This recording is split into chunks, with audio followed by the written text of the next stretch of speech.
wabarakatuh. Saya Afifah Sakina binti Zakaria. Nombor mencik saya 060535. Baiklah, saya akan memulakan pembincangan saya hari ini berkaitan dengan bab 4 iaitu bahagian pengenalan. Okey, bab 4 ini dia membincangkan data dan hasil analisis kajian yang kita perolehi. Okey, sebelum kita tengok kepada data dan hasil analisis, hendaklah kita tengok dulu kepada objektif utama yang ingin dicapai dalam kajian ni. Okey, terdapat 5 objektif utama. Yang pertama adalah mengenal pasti sama ada program kesejahteraan psikologi yang dilaksanakan ini dengan kaedah bermain memberi kesan ke atas kesejahteraan kanak-kanak. Yang kedua, objektifnya adalah untuk mengenal pasti sama ada PKP berkesan ke atas kepuasan hidup dan penghargaan ke diri. Yang pertama tadi untuk kesejahteraan kanak-kanak, yang ini untuk kepuasan hidup dan penghargaan ke diri. Manakala objektif yang ketiga adalah menentukan perbezaan dalam peningkatan kesejahteraan psikologi, kepuasan hidup, penghargaan diri berdasarkan jantina. Okey, objektif yang keempat adalah menentukan hubungan antara kesejahteraan psikologi, kepuasan hidup dan penghargaan ke diri kanak-kanak sekolah rendah. Dan objektif yang terakhir adalah menentukan sama ada setiap tahap tersebut selepas rawatan PKP ini dapat dikekalkan oleh subjek kajian. Manakala terdapat 3 elemen penting yang digunakan dalam kajian ini. Yang pertama adalah skala kesejahteraan psikologi RIF tahun 1989, dan kedua skala kepuasan hidup, dan ketiga adalah skala penghargaan ke diri. Baiklah, seterusnya kita beralih kepada profil responden kajian. Okey, bilangan responden kajian ini adalah seramai 123 orang responden. Okey, daripada 123 orang responden ini, dia dibahagikan kepada 2 kumpulan, iaitu kumpulan eksperimen ataupun kumpulan rawatan, dan kumpulan kedua adalah kumpulan kawalan. Okey, kumpulan eksperimen terdiri daripada 61 orang murid, 30 orang lelaki dan 31 perempuan. Manakala kumpulan kawalan terdiri daripada 62 orang murid dan 31 murid lelaki dan perempuan. Dan kebanyakan responden ni dari anak tengah dan bongsu. Baiklah, kita masuk kepada statistik deskriptif. Okey, normaliti ditentukan melalui 2 kaedah, iaitu kaedah statistik dan kaedah bentuk graf. Dan didapati kajian ini mempunyai data yang bertaburan normal lah. Okey, skala deskriptif analisis untuk skala kesejahteraan psikologi didapati ujian pra, ujian pos dan ujian pos lanjutan bagi kesejahteraan psikologi ini memenuhi kriteria normaliti dengan kadar sum dan mean yang sesuai dengan kadarnya. Untuk statistik deskriptif analisis skala penghargaan ke diri pula, ujian pra, ujian pos dan ujian pos lanjutan bagi penghargaan ke diri ini juga memenuhi kriteria normaliti dengan kadar sum dan mean yang sesuai kadarnya. Dan untuk statistik deskriptif analisis skala kepuasan hidup juga untuk ujian pra, ujian pos dan ujian pos lanjutan bagi kepuasan hidup ini juga memenuhi kriteria normaliti dengan kadar sum dan mean yang sesuai dengan kadarnya. Sekian sahaja daripada saya. Saya akan serahkan kepada pembentang yang seterusnya. Sekian, terima kasih. Baiklah, seterusnya ialah hasil analisis soalan statistik toleransi yang diberikan ialah 1. Ujian tidak bersandar dan ujian T bersandar. Ini bagi menentukan perbezaan peningkatan kesejahteraan.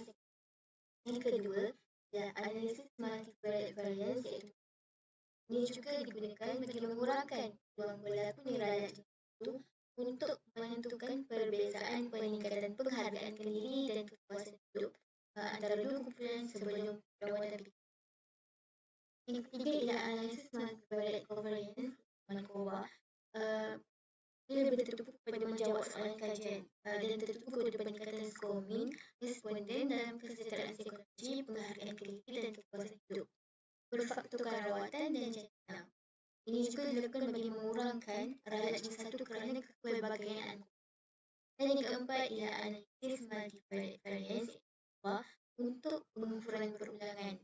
Ini dilakukan bagi menentukan responden mengalami perubahan antara pos dan ujian pos lanjutan bagi kumpulan eksperimen. Dan ini juga digunakan bagi mengurangkan ralat jenis 1. Terusnya soalan yang pertama, iaitu perbezaan signifikan dari segi penghargaan ke diri berdasarkan faktor jantina, iaitu ujian MCOVA digunakan untuk menganalisis sum ujian penghargaan ke diri dengan ujian pra sebagai komponen. penghargaan diri antara lelaki dan wanita selepas Ramadan. Soalan kedua pula ialah hubungan yang signifikan antara program kesejahteraan psikologi dengan penghargaan diri. Untuk soalan kedua ini, analisis korelasi Pearson digunakan bagi mengenal pasti hubungan antara kesejahteraan psikologi dan penghargaan diri. Hasilnya, terdapat hubungan positif kuat yang signifikan antara kesejahteraan psikologi dan penghargaan diri. Jadi, semakin tinggi kesejahteraan psikologi, semakin tinggi juga penghargaan. Seterusnya ialah soalan ketiga, iaitu hubungan yang signifikan antara penghargaan diri dengan kepuasan hidup.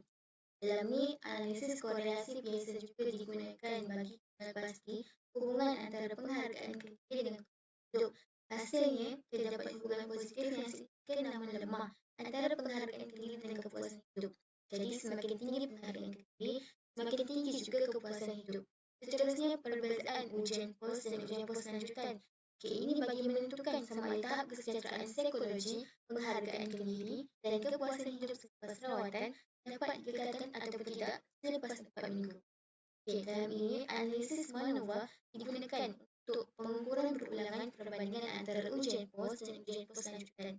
Hasilnya mendapati bahawa peningkatan kesejahteraan psikologi tidak berbeza signifikan, tapi bagi penghargaan diri dan kepuasan hidup mengalami peningkatan yang signifikan. Terusnya, dapatan data dan dokumen refleksi. Ujian sebenarnya dalam bentuk kualitatif, jadi para responden memberi penilaian refleksi bagi menyokong dapatan data. Seterusnya, penilaian dan refleksi ini sangat merangsangkan dan membantu pengkaji dalam menyokong dapatan data kaji. Rumusan, kajian ini berjaya membuktikan program kesejahteraan psikologi ini mempunyai kesan terhadap kesejahteraan psikologi, kepuasan hidup dan penghargaan diri kanak-kanak sekolah. Hasil kajian juga membuktikan bahawa kanak-kanak yang menyertai program PKP ini menunjukkan peningkatan lebih tinggi berbanding kanak-kanak yang tidak menyertai program ini. Bismillahirrahmanirrahim. Nama saya Nur Syazwi Nusrah binti Zulkifli. Nombor matriks 061753. Baiklah, seterusnya bab yang ke-5 iaitu implikasi dan cadangan. Pengenalan. Bahagian ini akan menguraikan tentang rumusan dapatan kajian. Seterusnya, dapatan kajian tersebut akan dibincangkan dengan lebih mendalam beserta dengan implikasi kajian. Lanjutan daripada kajian ini, beberapa cadangan dikemukakan dan diakhiri dengan rumusan keseluruhan.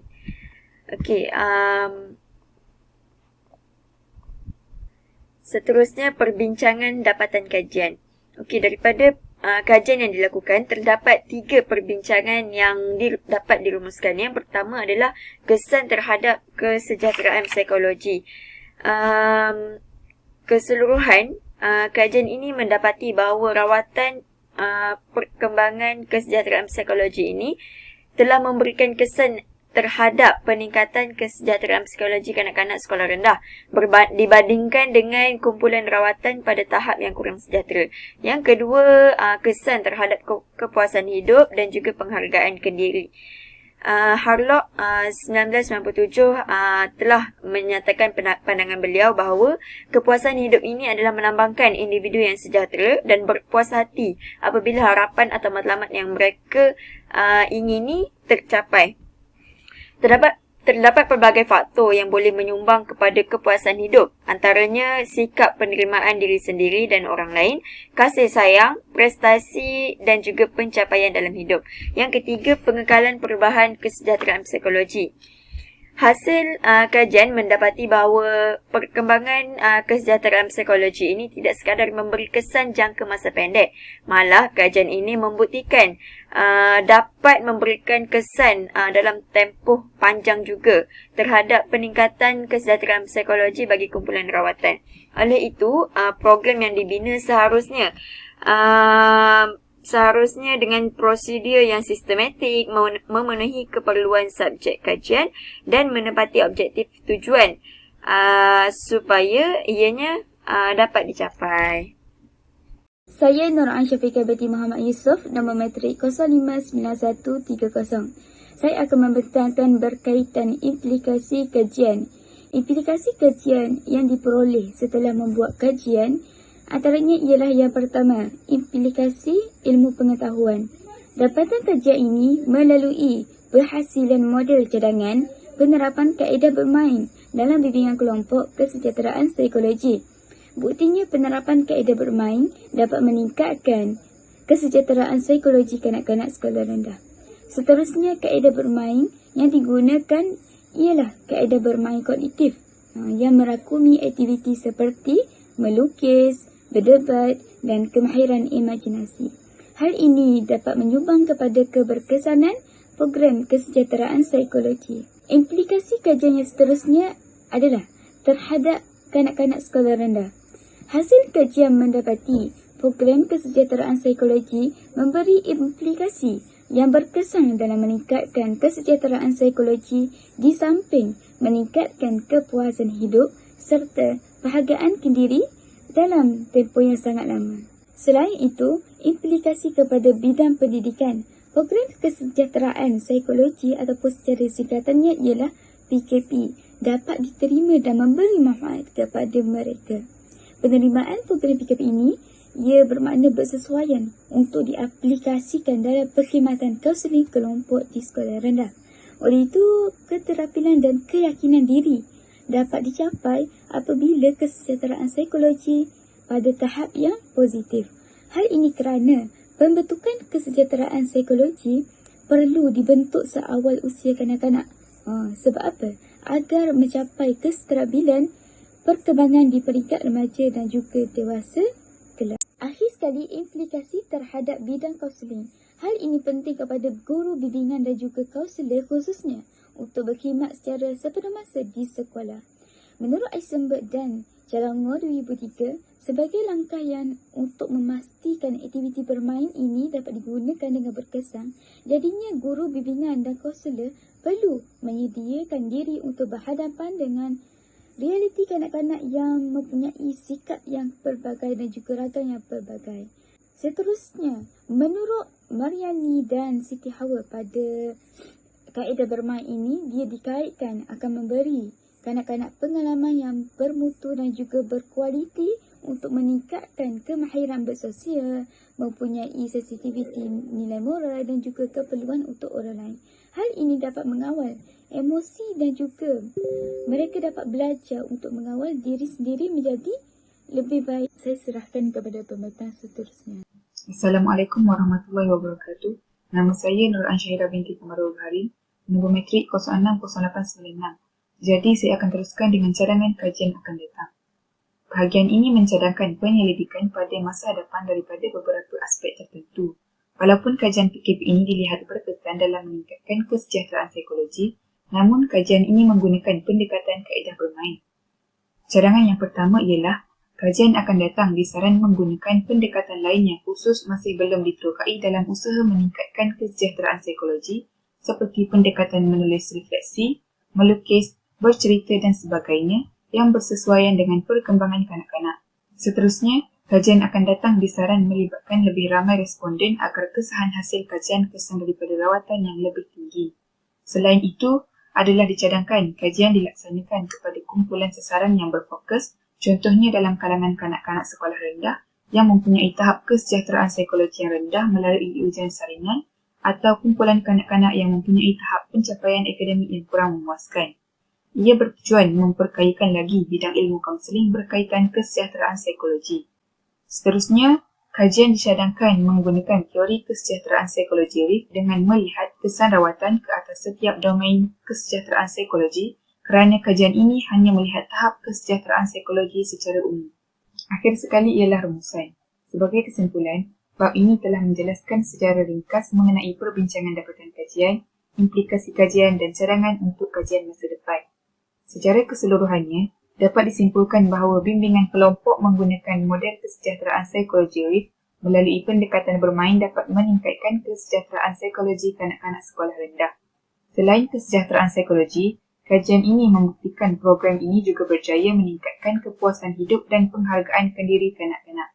Oleh itu, penggunaan program kesejahteraan psikologi disaran untuk digunakan di sekolah-sekolah rendah sebagai panduan dan rujukan kerana program ini terbukti berkesan ke atas kesejahteraan psikologi kanak-kanak dalam tempoh yang lebih panjang.